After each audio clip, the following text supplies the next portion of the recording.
বিসমিল্লাহির রহমানির রহিম। প্রিয় ইলেকট্রনিক্স, প্রিন্ট মিডিয়া এবং অনলাইন মিডিয়ার সাংবাদিক ভাই ও বোনেরা, আসসালামু আলাইকুম। আমি অতিরিক্ত DIG Mohammad Kamruzzaman, commanding officer rapid action battalion 10। আমার পাশে আছে হেডকোয়ার্টার কোম্পানি কমান্ডার সিপিসি 1 যাত্রাবাড়ির company commander senior SD Hasan Siddiqui. আমরা আপনাদের সামনে উপস্থিত হয়েছি আমাদের গত 24 ঘন্টায় আমাদের বেশ কিছু গুরুত্বপূর্ণ কার্যক্রম নিয়ে। আপনারা ইতিমধ্যেই অবগত আছেন যে ঢাকার কেরানীগঞ্জে একটা ফ্যাক্টরিতে, এই ফ্যাক্টরিটা মূলত পরিচালনা করেন চীনা নাগরিক।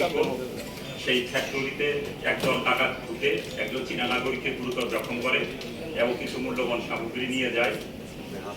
এটা একটা ঘটনা। আরেকটা ঘটনা হলো রাজধানীর কদমতলীতে আমাদের একটা বিশেষ অভিযান পরিচালনার সময় দুইটা অস্ত্র সহ 2জন সশস্ত্র সন্ত্রাসীকে আমরা গ্রেফতার করি। যেহেতু আমি ডিটেইলিং এ যাচ্ছি,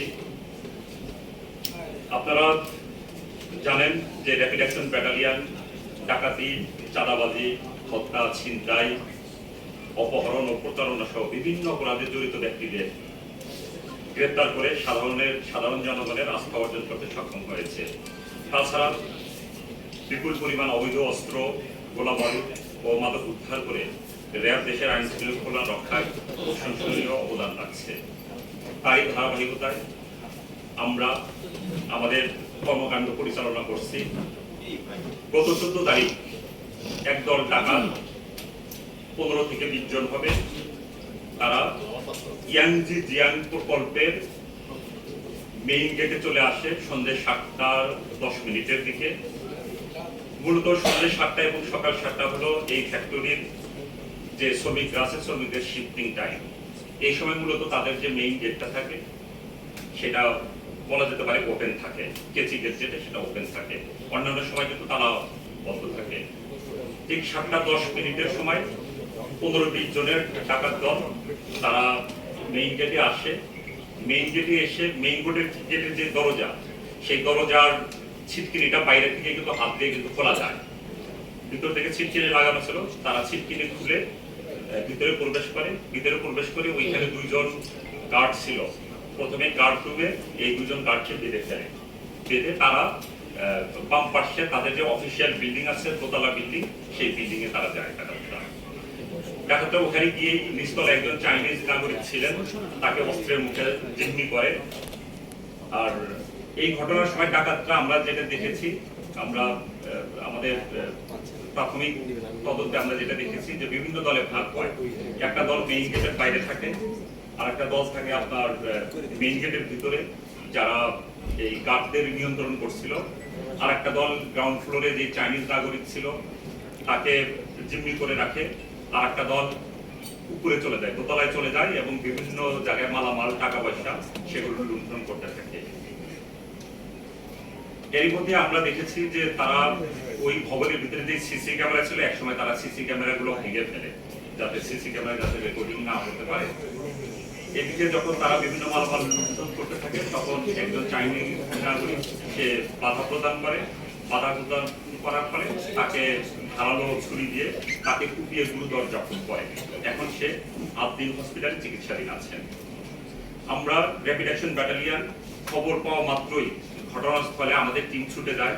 আমি নিজেও ব্যক্তিগতভাবে ঘটনার পর আমরা ঘটনাস্থল পরিদর্শন করে ওইখানকার যে তথ্যপত্র সেটা আমরা সংগ্রহ করি।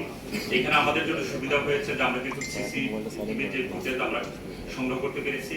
আর ডাকাতটা পালিয়ে যাওয়ার সময় তাড়াহুড়ার সময় তাদের একটা ফোন রেখে যায়, সেটা সূত্র ধরেই আমরা আমাদের আবিধানিক কার্য পরিচালনা করি। এবং আমরা দেখেছি যে প্রায় 15 থেকে 20 জনের ডাকাত দল এই ঘটনায় অংশগ্রহণ করেছে।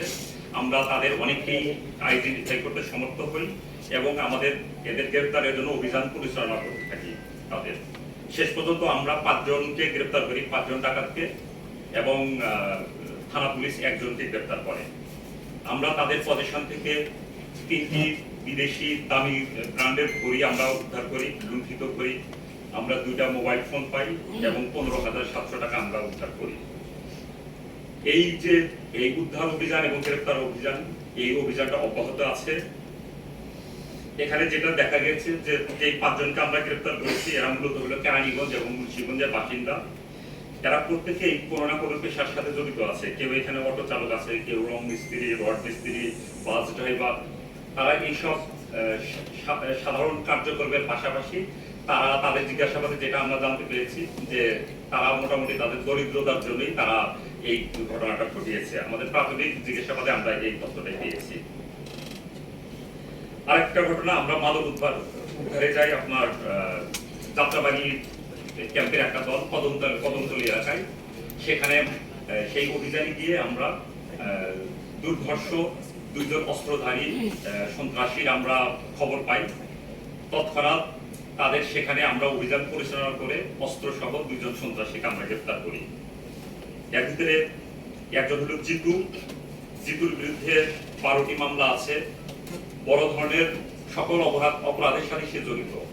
তার বিরুদ্ধে হত্যা মামলা আছে, ডাকাতি মামলা আছে, মাদকের মামলা আছে, অস্ত্রের মামলা আছে, 12টি মামলা।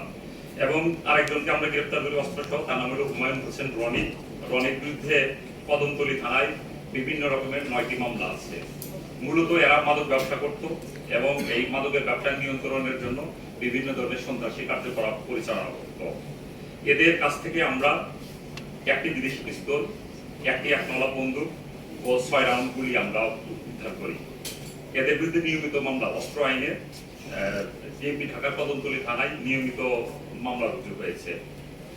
আপনারা ইতিমধ্যে অবগত আছেন যে গত 12 তারিখে আমরা একটা অভিযানে যাই পাবনা সদরে।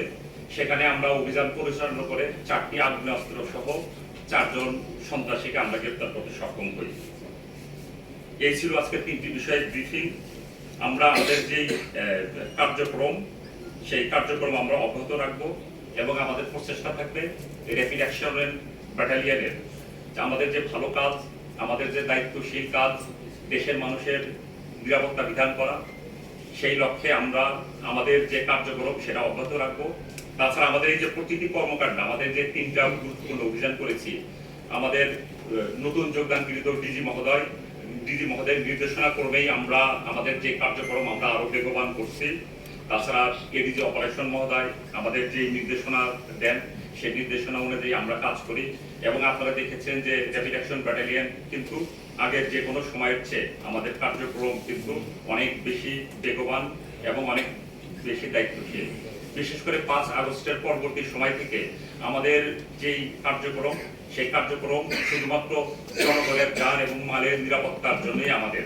এবং আমাদের এই কার্যক্রমের ভিতরে মানে কোনো প্রকার আমাদের যে দায়িত্বহীনতার কোনো প্রকার লেশমাত্রা আপনারা পাবেন না। আমরা পূর্ণ দায়িত্বশীলতার সাথে আমাদের যে পেশাদারিত্বের সাথে আমরা আমাদের দায়িত্ব পালন করছি। সকলের ধন্যবাদ। তথ্য পেয়েছি যে এইখানে বিভিন্ন ব্র্যান্ডের আইফোন, বিভিন্ন ব্র্যান্ডের প্রায় 10টার মতো মোবাইল ফোন, স্মার্টফোন তারা লুট করে নিয়ে গিয়েছে। তারপরে 3টা দামি ব্র্যান্ডের ঘড়ি তারা লুট করে নিয়েছিল। এর মধ্যে আপনার ওমেগা ব্র্যান্ডের একটা ঘড়ি আছে। আমরা কিন্তু 3টা ঘড়ি কিন্তু লুট হয়েছিল, সেটা আমরা উদ্ধার করেছি। আর টাকা পয়সা যেটা আমরা যেটা শুনেছি যে 7 লক্ষ টাকার মতো তারা ক্যাশ ছিল, সেটা নিয়ে গিয়েছে। সেখান থেকে কিছু মাত্র আমরা উদ্ধার করেছি। আমরা আশা করি যে বাকি যে মালামাল আছে যেটা উদ্ধার হয়নি আমরা উদ্ধার করতে সক্ষম হব। ডাকাত দলের সংখ্যা তো 15 থেকে 20 হবে। তাদের টার্গেটটা কি ছিল যে রাইট, এটা আমাদেরও আসলে প্রস্তুত ছিল যে এইখানে অন্য কোনো বিষয় এখানে আছে কিনা। মূলত আমরা যাদেরকে গ্রেফতার করেছি তাদেরকে আমরা জিজ্ঞাসাবাদ করেছি। মূলত তারা বলে যে তারা আসলে অভাবের তাড়না থেকেই আসলে এই ঘটনাটা ঘটিয়েছে। এর পিছনে অন্য কোনো উদ্দেশ্য এখন পর্যন্ত আমরা সেটা সংশ্লেষ পাইনি। তবে আমাদের কৈরি অব্যাহত থাকবে।